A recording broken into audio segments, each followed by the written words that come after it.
যেভাবে এবার আমরা মাফিয়াতন্ত্রের হাত থেকে রক্ষা পেয়েছি, এটি একমাত্র আল্লাহর রহমতের ফলেই সম্ভব হয়েছে।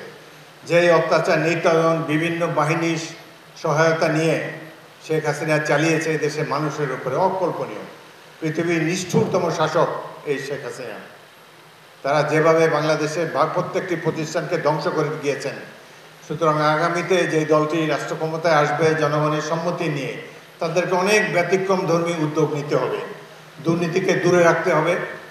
সাইফুর রহমান এবং শহীদ রাষ্ট্রপতি জিয়াউর রহমান যেভাবে স্বজনপ্রীতিকে কোনোদিন কোনো ধরনের পাত্তা দেননি, দেশবাসীর স্বার্থকেই সবার উপর, আমাদেরকে সেই পথ অনুসরণ করে চলতে হবে।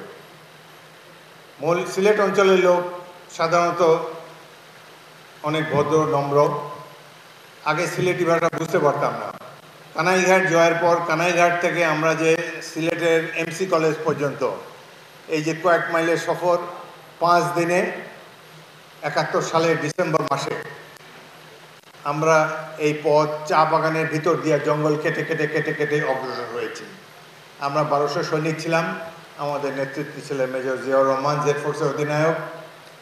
তো সাধারণত সামনের দিকে আমি থাকতাম পথ খোঁজার জন্যে।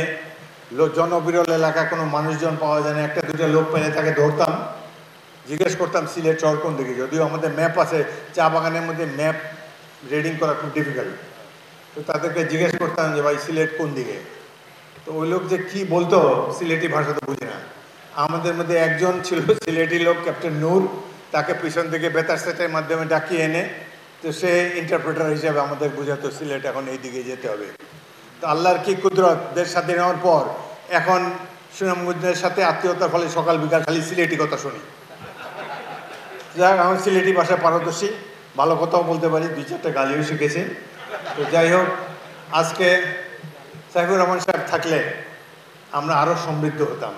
এই ধরনের একজন ব্যক্তি দরকার রাষ্ট্র পরিচালনার জন্য, বিশেষ করে অর্থনীতি, যেখানে বাঙালিদের সীমাহীন লোক কেমনে খালি 2 পয়সা বানাবে এটাই খালি চিন্তা। ওই যে উনি বলে গেছেন চুরের দলই দেশটাকে ধ্বংস করে দিয়ে গেল। এখন এই চুরদের হাত থেকে রক্ষা পাওয়ার জন্য আমরা সবাই মিলে ঐক্যবদ্ধভাবে ইনশাল্লাহ নতুনভাবে আমাদের কর্মপরিকল্পনা আমরা গ্রহণ করব।